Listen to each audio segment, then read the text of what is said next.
A propósito de la unilateral ofensiva arancelaria de Estados Unidos a nivel global, que remece a países, mercados y sociedades, se dice que cuando Estados Unidos estornuda, en este caso el presidente Donald Trump, nosotros en Chile y otros países, por cierto, nos enfermamos de pulmonía. Esto puso en evidencia, además de lo frágil y débil que somos como país, nuestra brutal dependencia de Estados Unidos y China, que son los principales destinos de nuestras exportaciones. También evidencia con crudeza que no solo somos extremadamente dependientes, sino nuestro real sitial en el concierto mundial. Sin embargo, creo que esta guerra, aparentemente solo arancelaria y comercial, no es casual. Es patente que hay otros síntomas que me resultan inequívocos. Detonar una cuasi guerra fría comercial y además ya casi financiera a partir de los aranceles no es casual. Tampoco responde a un impulso irreflexivo o a un capricho del presidente Trump. No tengo ninguna duda que tras este aparente caos, más allá de la retórica e histrionismo discursivo, hay objetivos estratégicos específicos e identificables.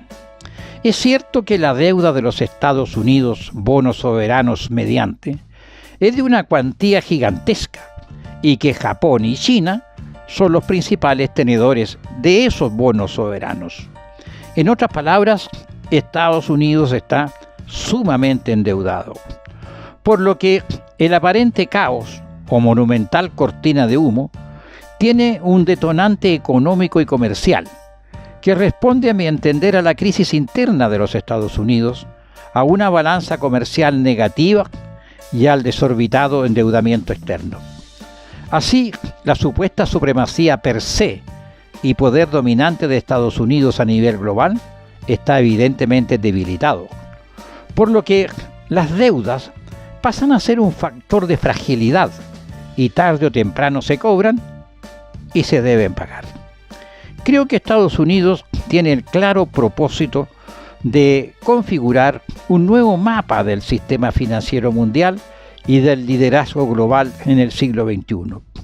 Por lo que esta guerra de aranceles genera un caos perfectamente ordenado y dirigido por Estados Unidos para iniciar negociaciones que apunten a ese objetivo estratégico: ser el líder del nuevo orden económico mundial.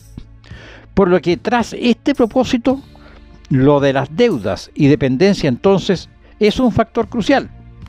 Se repite con frecuencia que alguien en Wall Street alguna vez sentenció lo siguiente: si debes 100 millones de dólares, tienes un problema. Pero si debes 1 billón de dólares, el problema lo tiene el banco. En este caso, el banco es Estados Unidos y China es el acreedor. Creo, sin embargo, que este escenario no es improvisado para Donald Trump, como tampoco es una sorpresa para China. Para nada. Creo que el presidente Donald Trump y su entorno más cercano, este aspecto ya no le era indiferente en su primer mandato. Nada es producto del azar. Eso explicaría, a mi juicio, su determinación, decisión y seguidilla de órdenes ejecutivas a pocos días u horas de asumir la presidencia. La desequilibrada balanza comercial, especialmente con su principal competidor global, China, lo sitúa como su directo y principal adversario. Hoy, con el congelamiento o suspensión temporal de las medidas arancelarias, que creo, por lo demás, no serán del todo eliminadas, aunque sí ajustadas, ya queda todo más en evidencia. Tras toda esta puesta en escena global, puso de manifiesto finalmente y explícitamente que su principal adversario y amenaza, producto de su propia debilidad a sus aspiraciones, es China. Repasemos algunas cifras. Según cifras oficiales, en el año 2024, el año pasado recién, Estados Unidos importó bienes de China por un valor de 438 mil millones de dólares. y las exportaciones estadounidenses a China alcanzaran un valor de 143.000 millones de dólares, lo que arroja un déficit comercial de 295.000 millones de dólares en la balanza comercial de Estados Unidos. En este escenario de déficit comercial cabe preguntarse, ¿cuánto además de aquella desequilibrada balanza comercial debía Estados Unidos a China el recién año pasado, 2024? Según el Departamento del Tesoro de los Estados Unidos, en mayo de 2024, China tenía bonos por un monto de 768.300 millones de dólares. Por lo que en este escenario no es difícil imaginar que la situación descrita no podría ser igual o incluso empeorar. No es ingenuo deducir entonces que, a nivel global, planetario, mundial, tras esta crisis de los aranceles desatada por el presidente Donald Trump, se esconde una estrategia de mayor envergadura que la deuda misma. La deuda es el detonante, es cierto.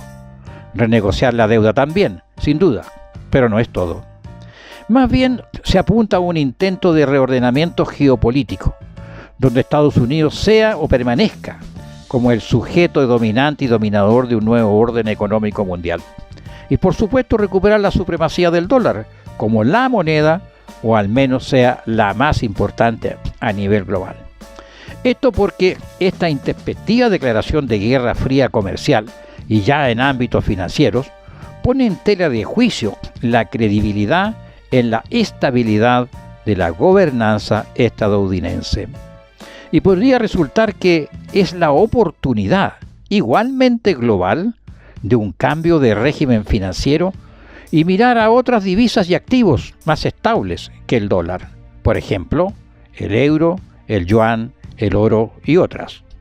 En otras palabras, la guerra de los aranceles, por una parte, resulta ser el elemento distractor indispensable que le permite a Estados Unidos renegociar sus deudas, y por otra parte, implementar una estrategia global que apunta a intentar sentar las bases de un nuevo orden geopolítico mundial.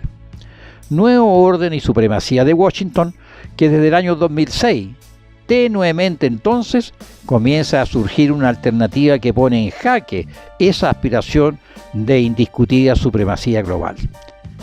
¿A qué me refiero? Es el surgimiento del BRICS. El BRICS es la sigla de los países Brasil, Rusia, India, China y Sudáfrica, que componen una asociación económica, política y social de economías emergentes, con un potencial que puede llegar a estar entre las economías dominantes a mediados de este siglo XXI. Más adelante veremos algo más del BRICS. La presencia de este nuevo actor global es un factor a la hora de analizar la coyuntura desatada por Estados Unidos. Por lo que la aspiración de un nuevo orden geopolítico mundial, donde Estados Unidos sea el más poderoso, presenta matices que podrían atentar a ese propósito imperial. De eso se trata.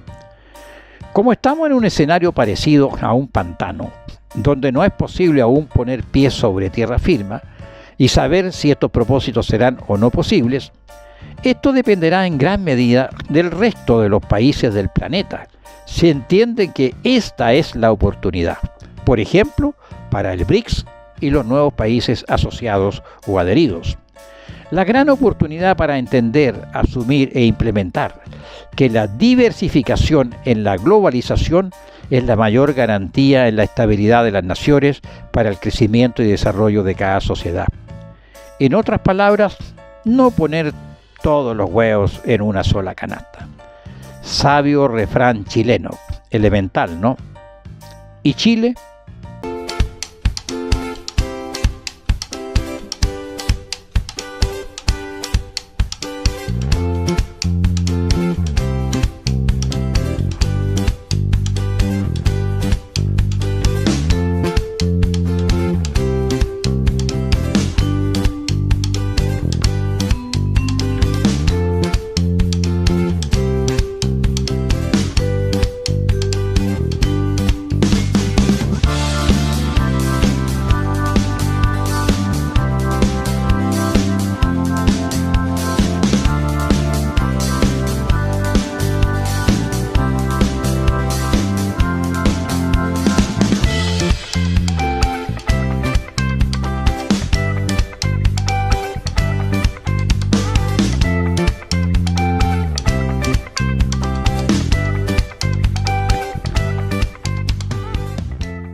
Bienvenidos, mediodía en Chile. Aquí comienza Tribuna Ciudadana.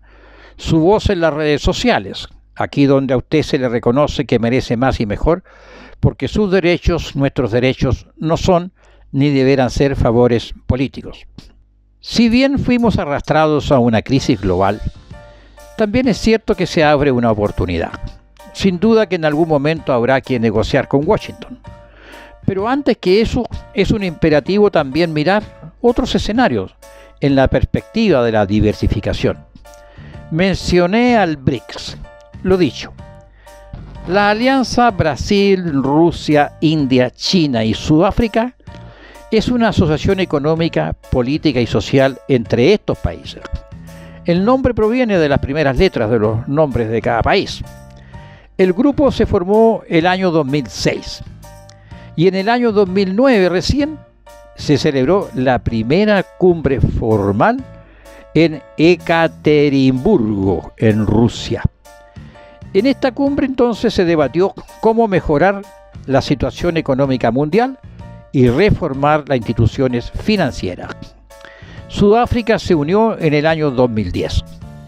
El objetivo es ampliar la cooperación multilateral y hacer frente al orden mundial dominado por Estados Unidos y sus aliados occidentales. Los BRICS entonces son una alternativa de financiamiento para los países de Oriente y Sur globalmente hablando. Los BRICS fundadores, reitero, Brasil, Rusia, India, China y Sudáfrica, representan a 5 de las economías emergentes más poderosas del mundo. Representan más del 35% de la producción económica mundial, ajustada por poder adquisitivo. Poseen una gran capacidad de producción y un inmenso mercado interno. En el 2024 los BRICS crearon la categoría de Estados miembros asociados. Actualmente, los países asociados al BRIC son Bolivia, Cuba, Kazajistán, Malasia, Nigeria, Tailandia, Turquía, Uganda, Uzbekistán y Vietnam. El año pasado, en 2024, se incorporaron Egipto, Etiopía, Irán, Arabia Saudita y Emiratos Árabes Unidos. Y en enero de este año 2025, Indonesia se unió a la organización. El BRICS, entonces, se presenta como una alternativa internacional al G7, que está conformado por Alemania, Canadá, Estados Unidos, Francia, Italia, Japón y Reino Unido. En consecuencia, a la luz de esta descripción, resultaría inaudito que al menos sin ser miembros asociados del BRICS, que sería el ideal a mi entender, al menos resulta sensato ampliar el nivel de relaciones comerciales, económicas y financieras como una forma de prevenir futuros sobresaltos y crisis en las que podamos ser involucrados. La reciente visita del presidente Gabriel Boric a India y luego a Brasil es una señal. Anteriormente lo hizo a China, Europa y otros. Una auspiciadora señal. ¿Será lo mismo si el futuro presidente o presidenta de Chile prefiere obviar lo obvio y seguir con la actual dependencia económica, financiera y comercial? Está por verse. Esta fue su Tribuna Ciudadana semanal. Hasta el próximo sábado.